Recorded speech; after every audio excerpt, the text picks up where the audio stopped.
And it annoys the life out of me that people are still making this mistake. If you are listening to this, guys, and you want to be a professional dart player, if you want to go get a tour card, stop doing this mistake. You're a professional dart player. Guess what? Learn to count, focus on the game, and practice. That's all you've got to do. That's it, right? Nothing else.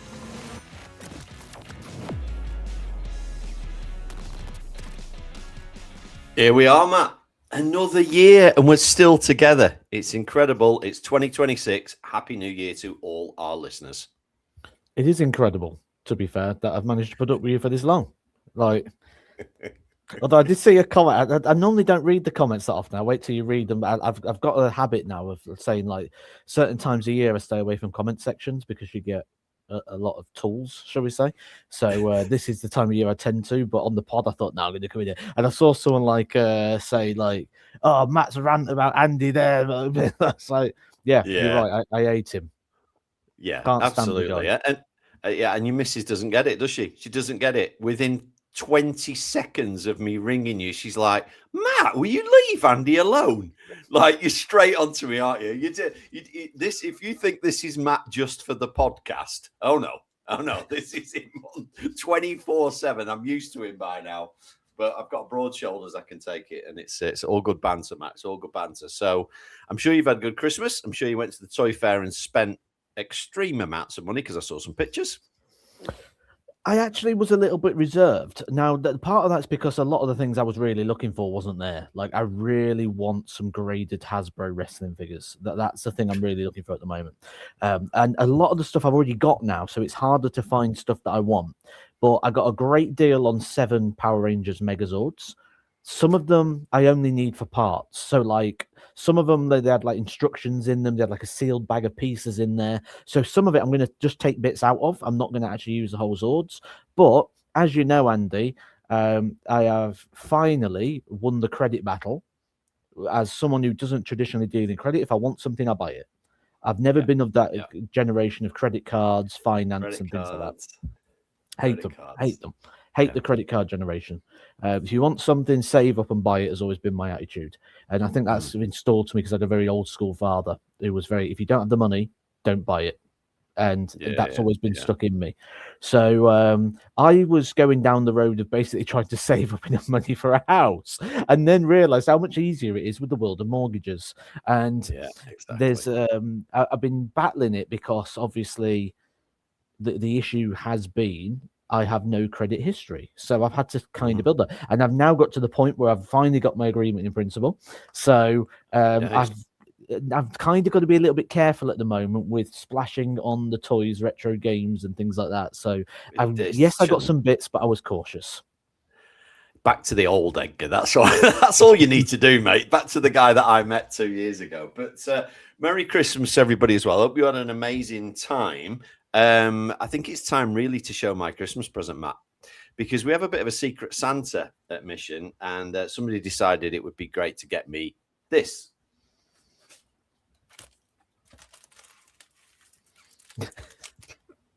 Now, some people that are watching this are going to get the reference, and some people aren't. And some people watching this for the first time have just listened to you talking about toys and me putting on a helmet and are going, I thought you told me this was a darts podcast. So without further ado, for our newcomers, welcome in 2026. Where have you been? Where have you been? We're on pod 73 by now. The World Championship. Matt, God, hold on a minute. What about the audio listeners who haven't just seen what you've done? Yes. Well, I did mention the word helmet, didn't I? So they'll have got the reference. They'll have got the reference there. But yeah, I'm too excited to hold back any longer about the World Championship.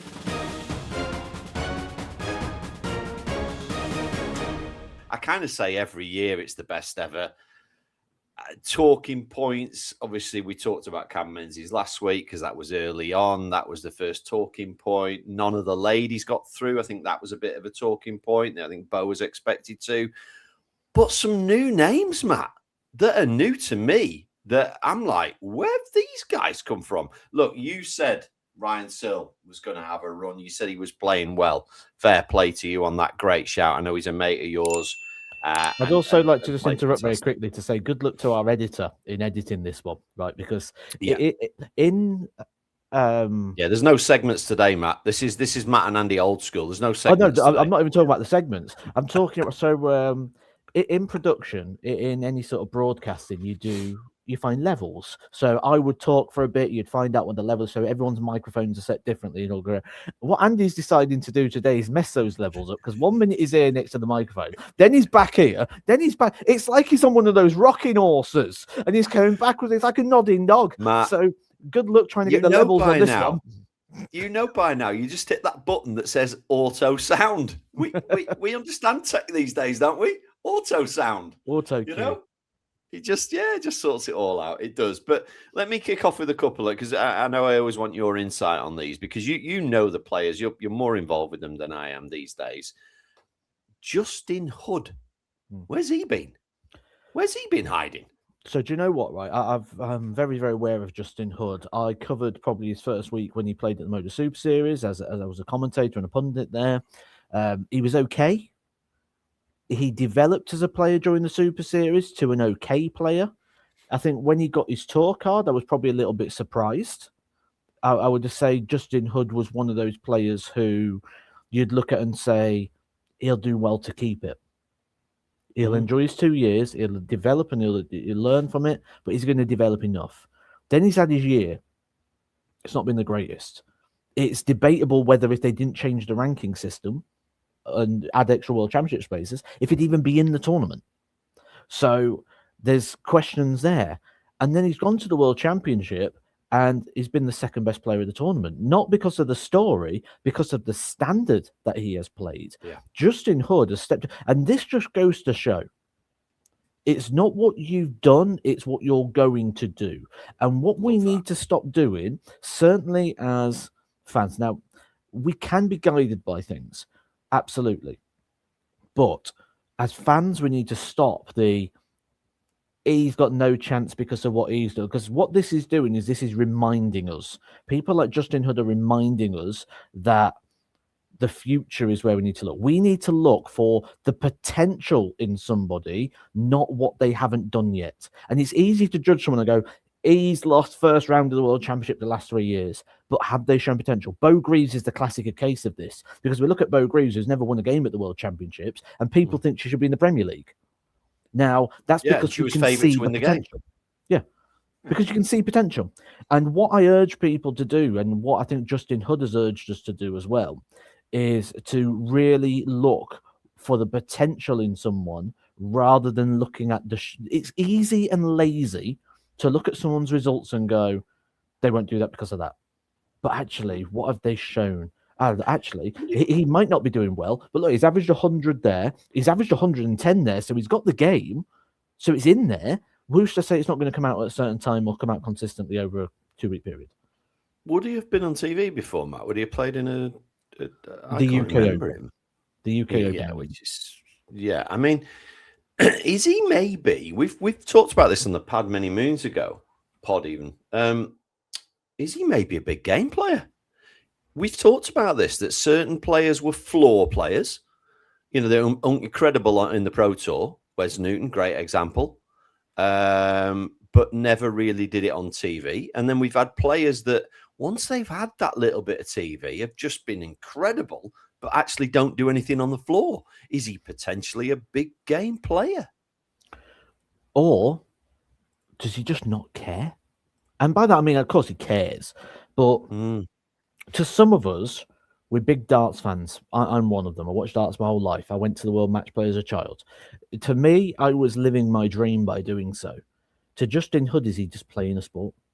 How much easier is it when you play sport? I am not a golf fan by any stretch of the imagination. I'm not a golf fan. But if me and you went for a round of golf and all of a sudden I started playing to a good standard, you went, Matt, you're good at this. I would do it because I'd want to take the money. Everything's got a price, everything's got a price. I'd do it because I want to take the money, but I don't care about golf. Yeah. Gerwyn Price, the same. He's a sportsman. He loves rugby. Darts isn't his passion. Darts isn't his love. But he does it because he makes a bloody good living out of it. Mention Gerwyn Price there, Matt. I think he's out of the top 10, isn't he? Oh, he's 10th currently when yet. I'm looking here. Not yet. Okay, then let's flip it. Peter Wright. Is it over? We spoke about Barney last week. We said it was over. Is it over for Peter Wright? I find it hard to see a world where he recovers. You know, averaging in the 70s. He changed his darts 3 times during the game, and not to anything simple. They were like totally different. And I'm gutted for him. I'm gutted. He's put a lot into the sport. Well, I'll come to this in a second, actually, because maybe we can have like an improv mini quiz, because obviously we're not going to get a quiz in this week. We've only got an hour and we've got so much to talk about. So the chances are we're not going to be able to do so. But I'll come to this second, because I've just literally gone onto my little database here, just to go back very quickly to the Justin Hood scenario. So Justin Hood has played the UK Open. He lost in the last 64. So that is like the open draw round. He played in the Players' Championship finals, went to the last 32. So he won a game there. The best he's done on the European Tour this year is the last 32. So there's no evidence there to suggest he's a stage player, because the European Tour's on the stage. And he reached the second round as the best. And the best he's done on the Pro Tour was a quarter-final. So there's not too much in the results that would suggest it. However, when I say look for signs, his highest average is 112.16. So the game's in there. Win percent, though, down 53% win percent. So it just shows that this is a potential life-changing week for him. Or are we potentially looking at Kirk Shepherd II? Yeah. So give me your take on Peter Wright then. You know, you're his manager now. Is it hang up the gloves, Peter? Just do a few exhibitions now. Stop beating yourself up. Or is there a way back? I think if you're his manager. The interesting thing for me with Peter Wright is the fact he said he doesn't want to be snakebite no more. What that means is the character he's developed, because Peter Wright on stage is not Peter Wright backstage. That's not who he is. He's not this flamboyant, colourful, bouncy, lovey, chirpy. He's quite shy and reserved. So with that, I think the first thing I would suggest to him is be Peter Wright. Be who you are. If you don't feel like you're that character no more, if you don't feel you can be that person, Kane, WWE, wrestling, big monster heel character, lost the muscle mass, started turning into the rest of us. And all of a sudden, are you still this monster character no more? No. So do you still put the mask on? No. Because you can't put the mask on, because you can't be Kane anymore. Because Kane is a big heel, devilish character, big scary monster, which doesn't work the same with someone in the 50s in a dad bod. So you don't put the mask on no more. Can I give a reference? Almost like the Dream Boy. Who remembers who that was? Oh, God, yeah. Exactly. So there's these things. And it's like Macaulay Culkin can't be Kevin from Home Alone no more, because he's no longer a scared child of the burglars. He's a grown adult. You know, so there's these things where he can't be that no more. And Peter Wright has probably got to the stage now where he doesn't believe in snakebite no more. And it is the thing I talk about all the time. If you've got a lucky pair of socks, and every time I wear my lucky socks, I win, but then you wear your lucky socks and you lose, the mystique has gone. Snakebite used to sit in interviews and go, I'm going to go win this, and he did. Now he says the same things and he doesn't. The 100% belief in I do what I say is gone. He needs to reinvent himself now and enjoy being Peter Wright. That would be my stance on that one. But we're going to do a mini quiz. I've got it all in front of me because I've literally just made a video on it right this second. And I've got all this. So this video, this is how prepared I am. This is how on it I am in regards to my passing of information to people, should we say. This video has been a year in the making. It would already be out by the time we're doing this. So all this information will be out, but we'll go with it. I took the rankings at the start of 2025, and I've kept it all year. So we could see how they have changed from then to now. So, this is everybody's turning up the volume now because they know I'm going to get every single one wrong. Oh, this is Andy. Listen to Andy. You won't believe it. He'll get everyone wrong. Yeah. Okay. Here we go. So we can do this a couple of ways. We're going to do it. Guess the number. We guess the number and then just high and low. So we'll start off with guess the number, and then we'll make it easier for you. Jan van Veen, how many ranking positions has he changed from the start of 2025 to right now, the end of 2025? Not the end of the World Championships, the end of 2025. Yeah. I'm going to say 25 places. That's not a bad guess. That is actually a very, very good guess. So he opened the year as world number 27. He's closing 2025 as world number 5. So it's 22. Oh, okay. That's pretty good for Andy. We should stop there and go, yeah, good guess, Andy. Yeah, that wasn't bad. Okay, let's go with Danny Noppert. Justin Hood. How much movement do you think Danny Noppert's made in 2025? So that'll be lower. And is it up or down? No, I think he's gone down maybe 4 places. Okay, so he opened 2025 as world number 13. He's now number 8. So he's gone up 5. Wow. I didn't realize he was 13. Yeah, okay. Yeah, I got that totally wrong. Totally wrong. Damon Heta. Oh, now Damon must have gone down. Damon was pushing Premier League, so therefore he must have been around sort of 10. I feel like he's had an awful... I'm going to say he's gone down 6. Okay, Damon Heta opened the year as number 8. He's now 17. He's gone down 9. 9, yeah, okay. I got it right. I got the lower bit right, but yeah. Okay, well, that's what we're going to do now. We're going to just pick up on the higher or lower. Let's see if Andy can get some right. So, all right. Mike De Decker, has he gone up or down? Oh, that's a tricky one. I think he's gone up. I think he's gone from about 22 to about 19. Opened 2025 as number 24, but he's now number 19. So he's gone up 5, but has a big year ahead because he'll be defending the World Grand Prix. Yes, correct. So he's temporarily gone up. Okay. How about Daryl Gurney, up or down? I know he was around the sort of 28, but that might have been mid-year. Has he gone up since? Yeah, I think he's gone up. I think he's gone up about 4 or 5 places. Daryl Gurney started as number 25. He's now 23, gone up 2. Oh, I'm doing well here. Okay. Let's pick some trickier ones out for you then. Ricardo Pacheco. Up or down? Oh, yeah. Stay the same. I think it's a trick. Ricardo Pacheco opened as number 30. He's down to 34. Oh, God. Is he? Out of 32? Oh. No, I think he's gone up because I think he had a terrible year the year before. I think he's gone up. Yeah. So he opened as number 40 in 2025. Yeah. Before the World Championship, he dropped to 43. He's up to 39 as of now. Yeah, he's up 1. I got it right.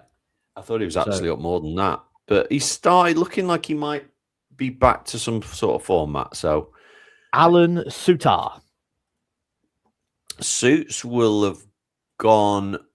Oh, that's so tough. I think Suits is up to about 50th or maybe 48 because I tend to keep an eye on the mission players. Now, I've said that, I'll be totally wrong. But what did he start the year on? And he's won a Pro Tour. Yeah, he's got to have gone up. He's won a Pro Tour this year. He was 56. He's up to 53. Yes. Go on, getting the mission ones right. Okay, let's go with...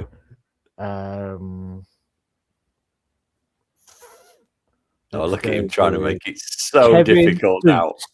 Kevin Dukes. Dukes must have gone up. Dukes had a great year. He's gone up 3, 41 to 38. Is he only gone up 3? Yeah. I rate him. Yeah, I think he's good. Okay. I've got one for you then. If you want a tricky one. Richie Edhouse. Must have gone down, I think. So Richie Edhouse opened the year as world number 28. He is now 27. He's gone up 1. That's surprising. It doesn't feel like he's had a good year. No, but you've got to remember, it's not so much always about the players. Sometimes sustainability is progression. Sustainability of the ranking position for Richie Edhouse, while the likes of Joe Cullen, Michael Smith, Peter Wright have dropped below him. They've all dropped, so he's moved up on the basis that they've... Right, okay. Right, I like that. Nice quiz. I'll do one more. You'll like this. Go on, last one. Dave Chisholm. What ranking do you think he started 2025 as?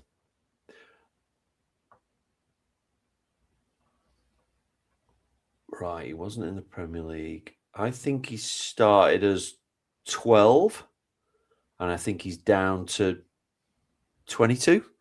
He's 22. Yeah, that's correct. You got one right. But what did he start? 6. Was he in Premier League? No, that's 4. Oh, Chizzy was 6, and he's dropped to 22 over 2025. That is massive. Wow, amazing. Right, back to another player I want you to take on, please. Somebody I've not seen play until the World Championships, Andreas Harrison. Is he on a first-year tour card? No, he's qualified. Oh, he's a qualifier. Yeah, Andreas Harrison shouldn't surprise you too much, because when we sat down, we did our predictions. I said he would beat Ross Smith in the opening round. You did, and I went, who? Never seen him before. No surprise to me at all. The guy's quality, probably one of the best players at tour card. Yeah, and why would that be? Not gone to Q school, or just not got a card, or what? Gone to Q school, doesn't perform. And do you know what?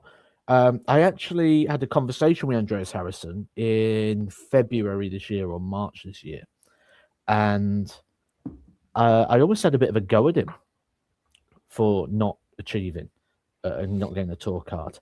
And he goes, oh, it's so difficult. It's this, it's that. And I'm like, Andreas, it's difficult, but you're better than them. And he's like, oh, they're so good players. I get close. And then I'm like, the thing that's wrong is your mind.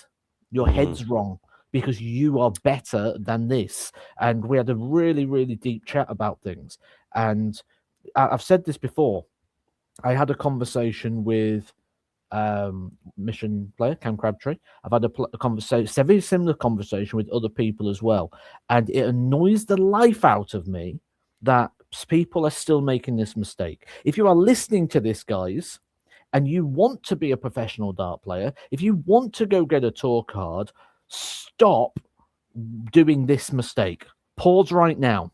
I've just literally give our editor the opening of the podcast there. If you are going to Q school and you want to be a professional player, do not go to Q school and say, if I don't get a card, I will do this. Because that is already opening your mind to defeat. There is no plan B. There is no second option. You are going to Q school to get a tour card. Second tip, if you want to be a professional dart player, don't ever talk to me about points.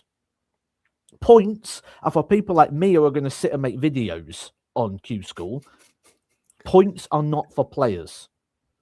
Points are not given to people who get on the professional tour. Points are given to losers. Winners get tour cards.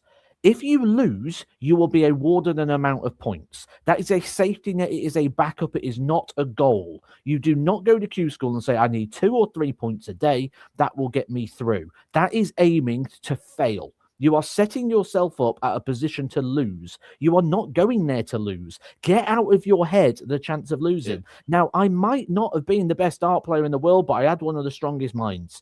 And I walked into every room and I thought I was going to win. And that's why I won't walk into a room in 2025 or 2026 to play darts, because I don't believe I'll win. So I'm not going to bother. And I will only go back when I think I can win. If you don't think you can win, don't bother. Why are you setting yourself up to fail? Absolutely brilliant. Got 100, 1000% agree with you there. And you're looking at, you know, we've been friends for 2 years. You're looking at somebody that did exactly that. Went to tour school. Everyone, what are you going to tour school for? You're only playing in the County B side. Yeah, okay. But I know on my day I can beat anybody in this room. I am not scared of anybody in this room. There's no Luke Littlers or Phil Taylors in this room. I can beat everybody in this room. And I did. And got my tour card on day one. So if I can do it through the belief, and I might not have been the most talented dart player in that room, but that doesn't matter. As you've just said, Ignorance and arrogance and confidence. They're what you need. I walked on stage on ITV in front of a packed out crowd at Minehead, 4,000 people, broadcasted live, and I was playing at the time peak prime Michael Van Gerwen. And I guarantee you there was one person and one person only in that room, maybe even my family and friends who went to watch. There was one person who believed I was going to win that match. Nobody else. Everyone thought I was going to lose. I was the only one. Granted, everybody else was right, but it doesn't matter. I have to be the one person. Now, flip that around. If I'm the one person who thinks I can't win and everyone else thinks I do, it's irrelevant. You have to be the one person in a room of 10,000 people who think that's going to be the result. That's the only way you get the result. Yeah, love that. Love that, Matt. Brilliant. Love the passion as well. Oh, it annoys the life out of me when people do it. I agree. I don't want to say it insults me, but it annoys me that people go and and you know what's made it worse? I don't do that, I'll do this and I'll do that and I'll do this. Oh, if I don't do that, I'll do the challenge tour. Yeah. If I don't do the challenge tour, I'll do Modus. If I don't do that, I'll go to some opens. And I know what before the comment section jump in and say, but Matt was talking about going to Q school and going on the challenge tour. I have no ambition to be a professional dart player. These are two separate conversations. These aren't a conversation for people who go, I want to go and play the challenge tour and I want to do this. This is the difference between someone who wants to be a professional dart player, but wants a plan B, C, and D. There is no plan C, B, and D. You want to be a professional dart player, act for that one. Yeah. Prepare. So who else did I want to talk about? Return to form for Krzysztof Ratajski. Didn't see that coming. True. Yeah, I don't think either of us even spoke about him. A bit of a return to form for Krzysztof. Well done to him. And I want your take on Charlie Manby. Is he, a lot of people, obviously he's being compared. Of course he's being compared, just like, I've forgotten his name, the chap in the WDF final. Mitchell Lawrie. Being compared to, Mitchell Lawrie, thank you. Being compared to Luke Littler, of course they are. That's the way it's going to be. Looks a player to me. Looks a player. I don't see the comparison right now. If you was to put Charlie Manby against Mitchell Lawrie, I think Mitchell Lawrie would win. I think Mitchell Lawrie's shown more, despite the fact he's younger. I think Mitchell Lawrie's more likely to be a Luke Littler. Yes, Charlie Manby's had a good run, but he averaged about 90, which on the tour is going to be okay. It's going to get him around about the sort of 60 to 80 mark. But it'll be competitive. He'll win games. But we've got to look beyond just the stats as well. I think what we've seen with him is good attributes. I think he handled himself well. He's handled himself in tricky situations. He's gone up against Ricky Evans, who threw the towel in and did one of the most unprofessional jobs I've seen in the World Championships. He went up against Cameron Menzies, who's smacking the table. He's carried himself so well throughout this tournament. And I think that is, for me, better than a run to the last 16, because I think with that we see a very professional, very level-headed player. For a young lad. That is more eye-catching right now. But is he as good as Luke Littler? Nowhere near. Is he as good as Mitchell Lawrie? I don't think so. It must be weird for him that, like, first time in the Worlds, and it's like, oh yeah, he's the guy that beat Menzies when he bashed the table. Oh yeah, he's the guy that beat Ricky Evans when he broke down on stage. He must be thinking, like, why me? Like, can I just win my games, lads? No. I'll go totally the opposite. Totally the opposite. Publicity. You want to be known something. I mean, who was Andy Cornwall? No one knew who Andy Cornwall was. All of a sudden, Luke Littler calls him a helmet, and you're in all the newspaper articles. You've never been in the newspaper articles for anything, and all of a sudden, Andy Cornwall's in newspaper articles, and people know. I'm in the PDC media room at the World Championship, and people know who you are for being a tool. So it doesn't always have to be. You don't always have to be in there for the. We spoke about this before. Who was on stage when the big 9-darter went in by Phil Taylor? Chris Mason. Yes, everybody knows. Yeah, good to be, but who's Mark Walsh? What a player Mark Walsh was! What a dart player! Hands up, who remembers Mark Walsh? I bet there's not a lot. No. But what a dart player! Yeah, agreed. Wayne Jones. What a player! We mentioned somebody on my helmet then, so we're going to have to talk about Mr. Littler's comments about the crowd. Didn't see it coming. I know people are on both sides of the fence on this. I'm going to take into account the fact he's 18, but I've said it before and I will say it again. Where's his manager getting him some media training at the end of the day? That's all you need. You know, it's I'm pretty sure you wouldn't have said those things. I'm certain you wouldn't. And I'm kind of not on either fence here. I'm not saying it was wrong. I'm not saying it was okay.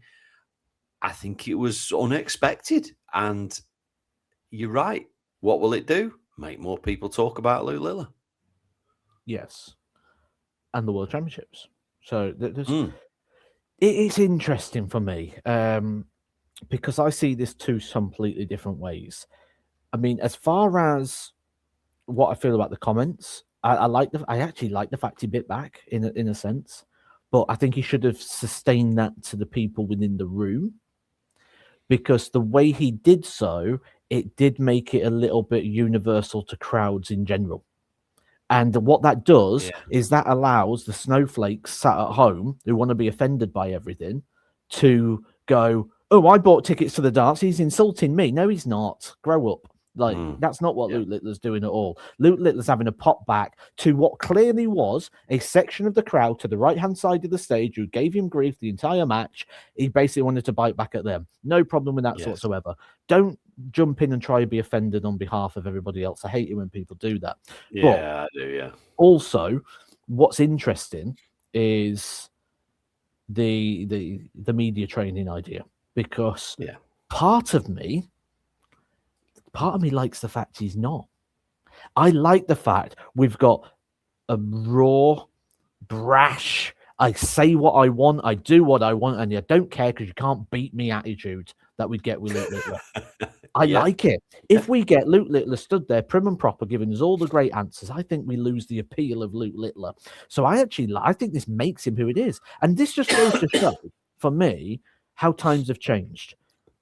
Imagine social media when Eric Bristow was around. Someone we glorify as one of the legends of the sport. He would be absolutely hounded daily. Oh, God. By the melts. Eric famously put two fingers up to the crowd. So, you know. Gripping his opponent's face, turned around and yelled in Phil Taylor's face mid-match. Yes. Like, imagine people's reaction on social media. Sid Waddell is a legend of the sport to the point his name is even on the World Championship trophy. You imagine Sid Waddell in the modern day. Oh, my word. Will he shut up? What's he on about? What's he know? He's never played darts. Blah, blah. And he would be hounded. His employers would be hounded to get rid of it. Oh, we'll get rid of it. But these are legends who was there because we lived in a time where instead of judging things, instead of thinking we're Simon Cowell to the world, we just sat back and enjoyed what we watched. And I think sometimes when we're watching a special talent, I said the same when Gerwyn Price was at the peak of his game, sometimes you have to just sit back and enjoy what we're seeing. And sometimes, going back to that comment from the comment section earlier on, where it goes, do Matt and Andy really not like each other? Sometimes living in the blur is the best form of entertainment. Because when me and Andy go do Rate My Hockey, are we really arguing with each other all the time? Does Andy really want to take the SIM card out? Or when we get there, are we sat having a coffee? Or are we going in separate cars? I can tell you now we do.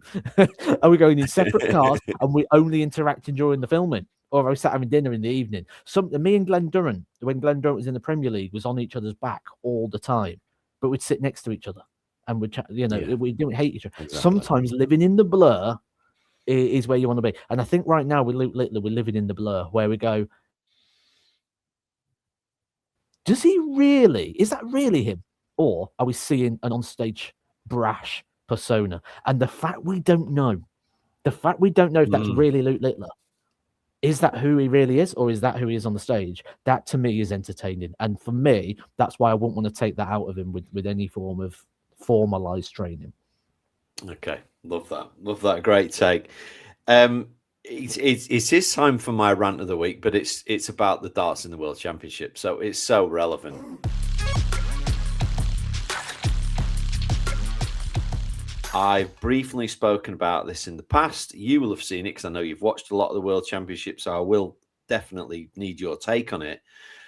But Andy's rant of the week is, I am sick to death of professional dart players during the game checking the score.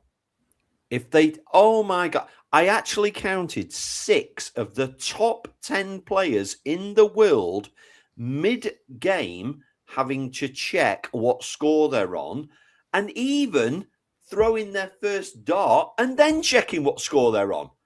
It blows my mind, Matt. If you've hit a ton 40 and a 95 and you don't know what you're on, I used to practice without a scoreboard. I used to do the score in my head so that you always know throughout the game where you're up to. And not only that, guess what, guys? You've got about 30 seconds from your walk back till you throw again. How about you have a look at what bloody score you're on instead of God knows what you're doing in that time, so that when you throw, and I saw a guy on I don't know what it was, 269 or something like that. He's thrown his first dart at the treble 20 and then gone, oh, what am I on? Oh, I shouldn't have thrown there.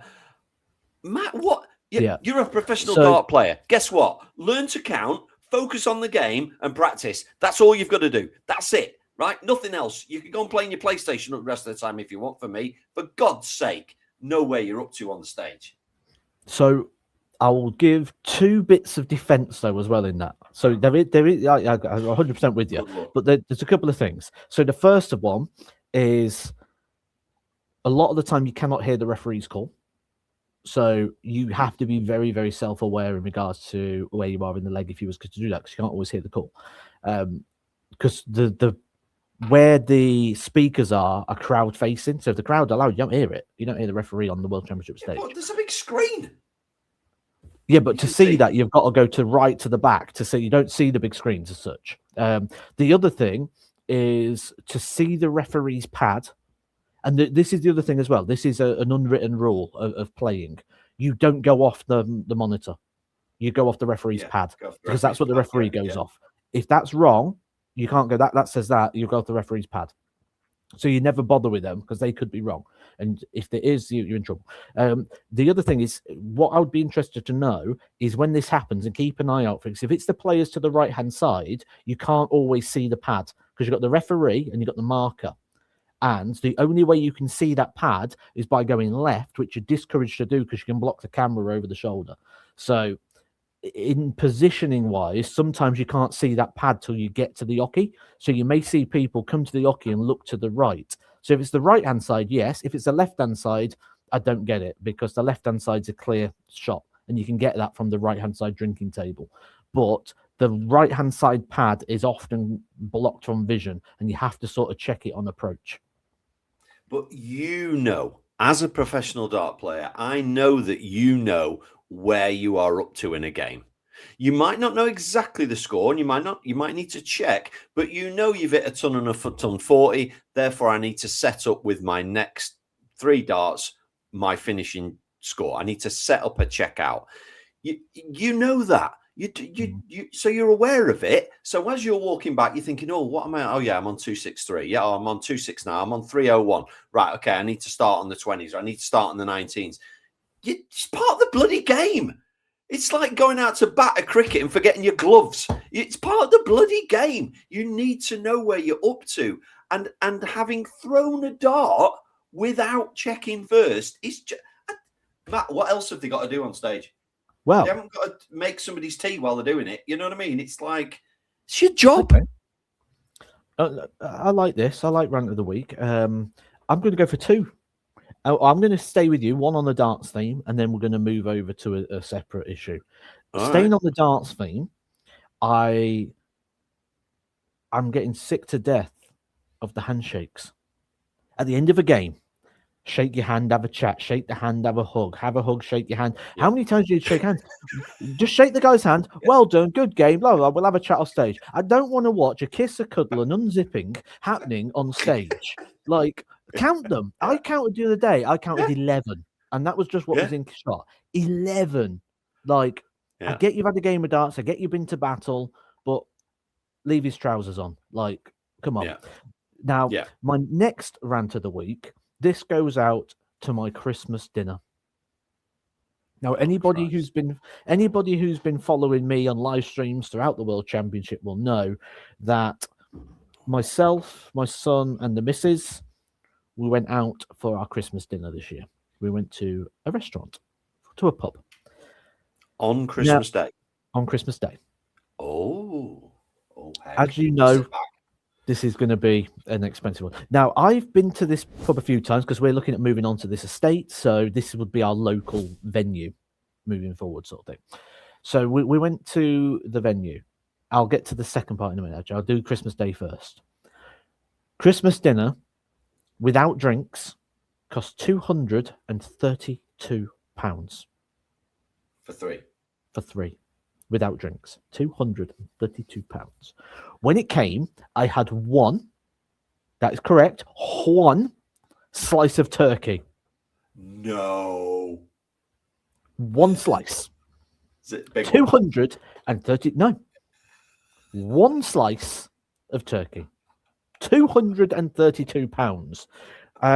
When they came out, there was like, can I get you anything else? Yeah, the rest of my portion of turkey would be nice, actually. Where is it? Like one slice. And let's just step this up even further. So I went to this venue a week prior. Took two of the kids, the missus, we went for dinner. And it was a Sunday, so I went, I'm going to try the Sunday roast. I got a trio of meats. I got turkey, beef, and pork. Got the trio. And there was that much meat, I couldn't finish it, and I had to take some home for the dog. So I was like, I can't wait for Christmas Day then. I've only paid £18 for this. I've got a stack of meat, and I can't even finish it all. Imagine what Christmas Day is going to be like. One slice. That'll be £232, please. £232 for one slice of turkey and some vegetables. Disgraceful. Wow. That's, yeah.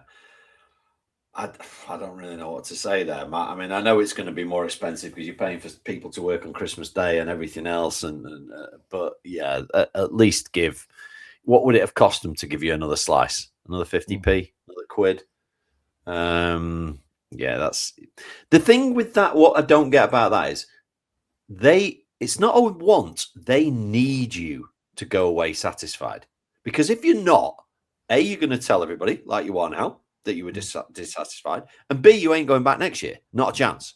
So there's no long-term bit. Whereas if they've given you 3 slices and over exceeded your expectation, you're telling everybody, oh, mate, if you fancy Christmas dinner out next year, if you don't want to cook at home, this is the place to go. You're going to absolutely love it. That's what they need people to do. And then this is the same sort of business that go, oh, I don't know why we're struggling. I don't know why people have stopped coming in. What shall we do? Oh, we'll discount the prices. That'll do it. Oh, God. It's the same thing in anything. Like, I always think a clean plate in a restaurant's a bad thing. You want a bit of food left on the plate. It's the same in sport. The worst thing you can have is a sellout, because that means you could have sold more tickets. It means the ticket price could have been higher. It means you've left money on the table, basically. There's money that you haven't been able to claim from the event. The World Championship right now, there's so many people want tickets who can't get them. There's money that you cannot take. So a sellout's a terrible thing, because there's people here wanting to pay to come in, and I can't accommodate them. And it's the same with this. If a clean plate goes back, that means that, was you really satisfied? You just mentioned sport then, man. For the first, we never ever talk football because neither of us are massive fans. But those that do will know I'm a Blackpool fan. That's Fran from, and you're a Villa fan, correct? Please tell me I've got that right. You're a Villa fan, who are riding high, doing incredible. Like it's like what? And everybody got talked to like, oh, who do you think's going to win the league? Oh, it's probably going to be Arsenal, but I really hope it's Villa. It's one of them sort of things. But my team, Blackpool. Everybody's saying, oh, you're getting relegated. Oh, you're going down this year. You're 23rd. We win 3 games on the bounce and go up to 13th. How mad is football these days? Like, there used to be a time when you could see at this time of year, oh, they're down. Oh, they've gone. 23rd at Christmas. Oh, you've gone, mate. Yeah, 13th after 3 wins. It's mad. Absolutely mad. But yeah, up the Villa. Well done, mate. Yeah. Oh, by the way, really, this really is good. an interesting one, right? So, over this period, my emails, because my email, I keep it quite private, I've got it on notifications are allowed. Ooh. And my notifications have literally just pinged me right now from hotels.com, who says, Matthew, you need a holiday. Here's some recommendations. It knows me so well. It knows me so. I weren't meant to be working that much in December. I've worked about 22 hours a day. Yeah, this is the same Matthew Edgar at the start of December went, don't forget, Andy, December, I like to be with the family. I go to the toy fair. I like to go in the bookies. I like to chill out of December. Within an hour, you're like, yeah, I've taken some BBC work. Yeah, I think we'll do some lives on TikTok. I'm like, man, Jesus. I've live streamed every day. I've done videos. I'm actually on, as we record this, I've got this day booked as holiday. Me and Matt are doing the podcast. I've done 15 coaching sessions. That's you taking it easy. Oh, God, I don't know. So, yeah, going back to your rant, I think more turkey required. I've got a load of comments, Matt. If you want to, there'll be some good questions in here. If you want to, I'll do these if you want. It's very fly by the seat of our pants today as we're recording this.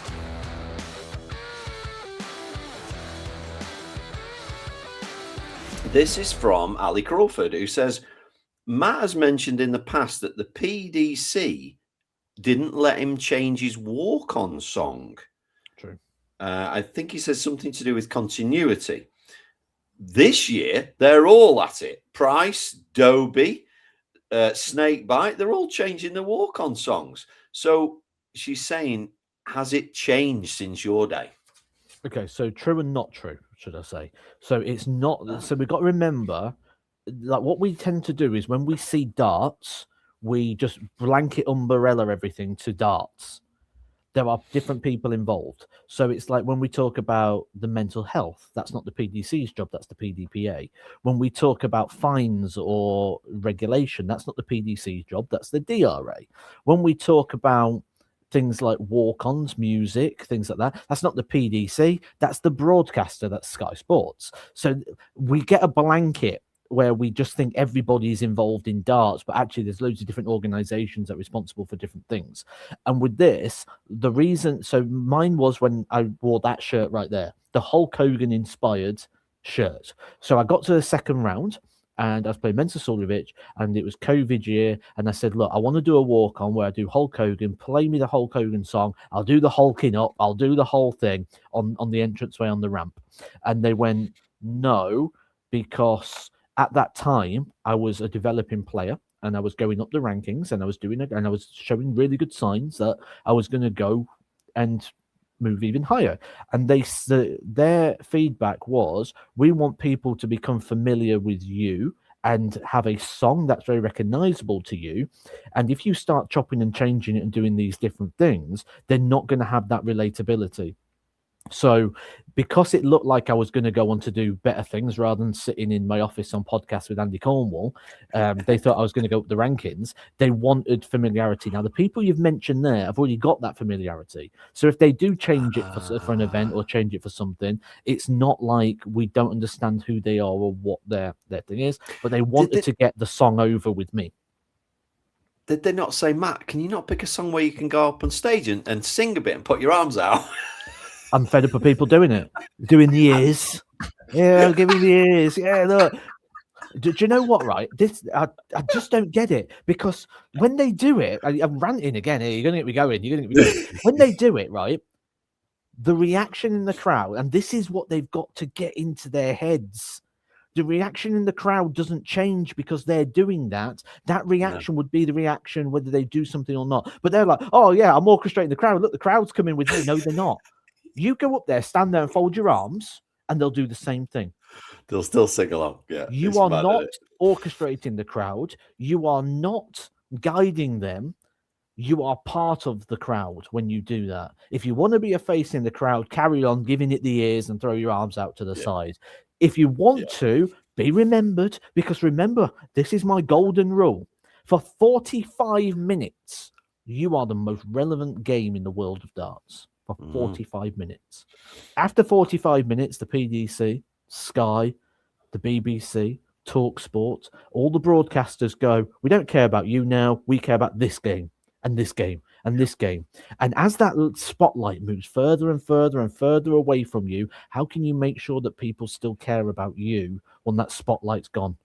And you don't do that when you're putting over somebody else's song. Do you know what? I just thought of a great question there for our viewers right now, because I'm sure we look at our age. We've got all ages that listen to us. How many of them would know what Steve Beaton's walk-on music was? I bet most of them. Did he sing along? Did he stick his arms out?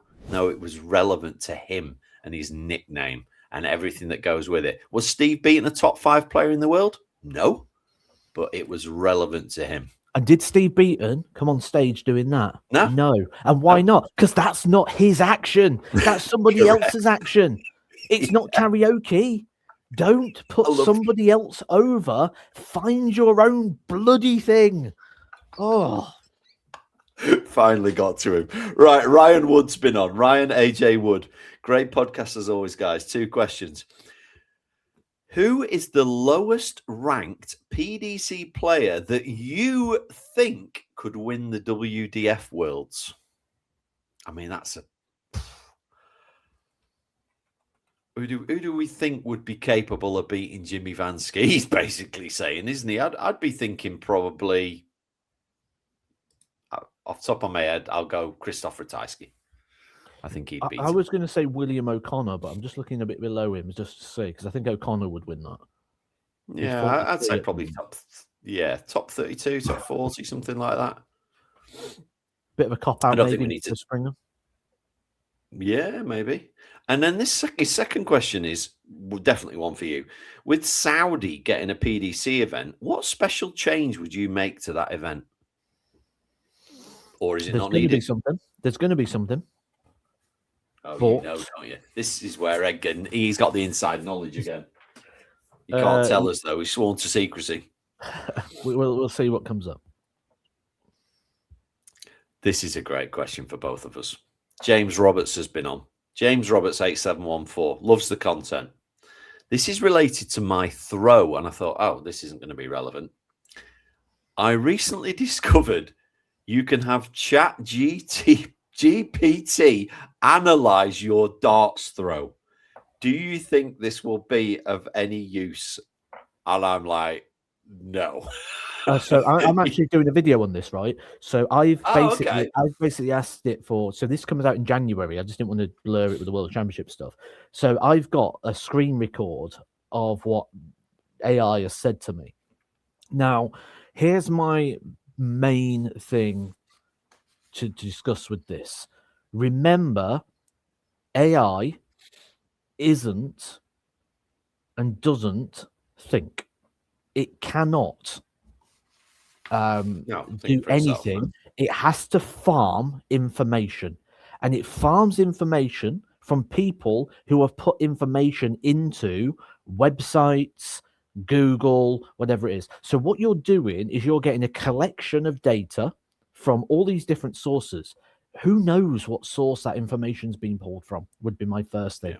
You could literally right now, the person who's wrote that comment could go set up a website, darts coaching, SEO the hell out of it, put loads of wrong information on there, and AI might farm that information. So be very, very, very careful taking any information from AI that is supposedly personal to you, because it can't personally analyze you. It will only give you from farm sources. And as we know, there is an awful, and I mean an awful lot of cowboy coaches right now in the world of darts. Well, you'll know. I get messages almost weekly basis. I've been to see this guy is messed me up. Yeah. And here's the next thing I'm going to say. When they've done this and I've gone to see this guy who's messed me up. Sometimes the information they are provided for what the problem is, well done. You've nailed it. Absolutely. You know what the problem is. You can see it, but you don't know how to put it right. So what you've now got is a guy who only knows the problem. He doesn't know the solution, and he doesn't know how to work out the problem. So now He's focused on the problem, not focused on the solution. So I'm seeing that a lot as well. And I tell you what, right, the amount of people, I'm not the cheapest. I know I'm not the cheapest. I don't need to be the cheapest. I don't have time to be the cheapest. But I get a lot of people that message me, get my price, and then go, "Oh, I'm going to go to this guy," or "Can you price match this guy?" Because this guy, I'm like, no, I can't. Go to him, and they go to him, and then they come back and go, "Oh, I shouldn't have gone to him." They come back, they pay twice. Yeah, pay twice. It's mad. It's mad. Yeah, exactly. Dan Tucker says, Andy seems to like coffee. How about Mission make a thermos flask? And I'm like, I hope Steve's listening to this. Steve, if you could make like a Mission thermos, that'd be great. Thanks very much. Right, final question, because this is a long one, and I think it's a couple of sections. This Harry FC 2025 must be a footballer. He loves listening to the podcast during his Monday morning run. How about that?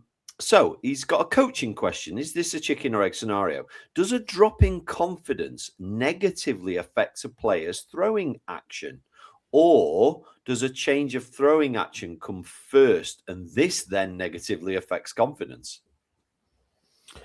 I would go the other way, that the confidence goes before the action does. Because when confidence, even just think about body positions, just naturally.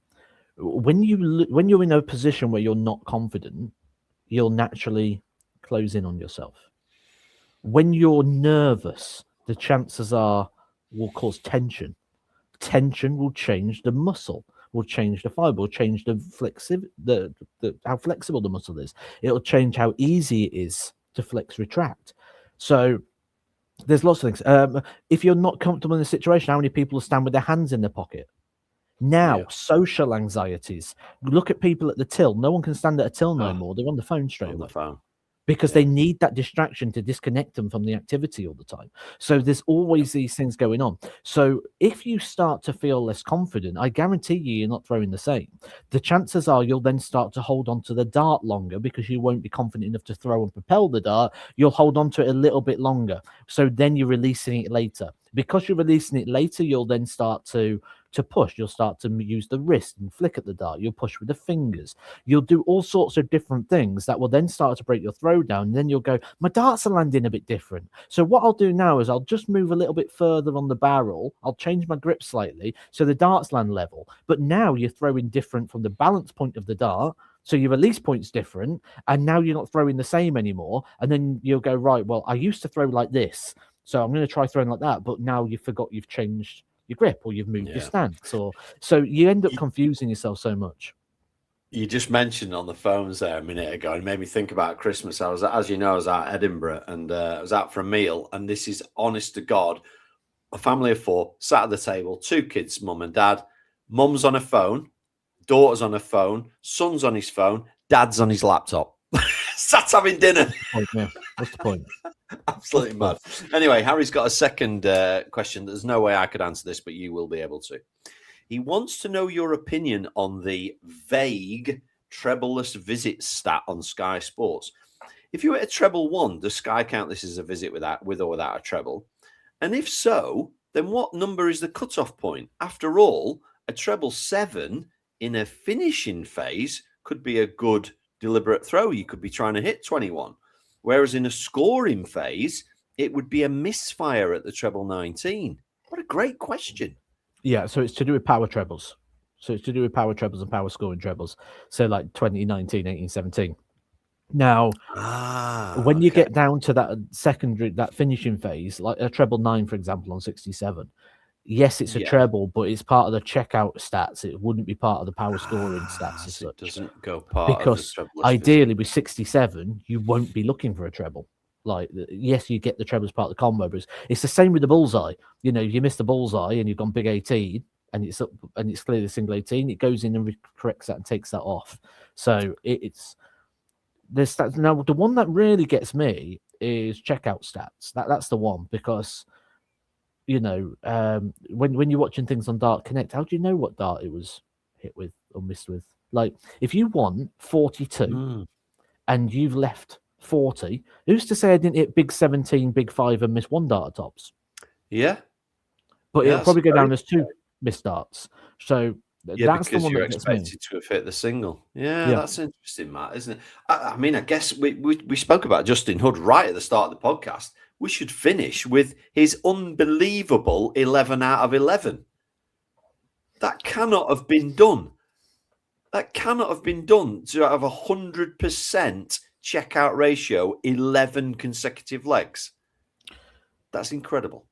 I think something more incredible is going on here. And I think this is the perfect way to end this podcast, because I think this has been very much a lot of talking about darts, which is something that we don't always do that much.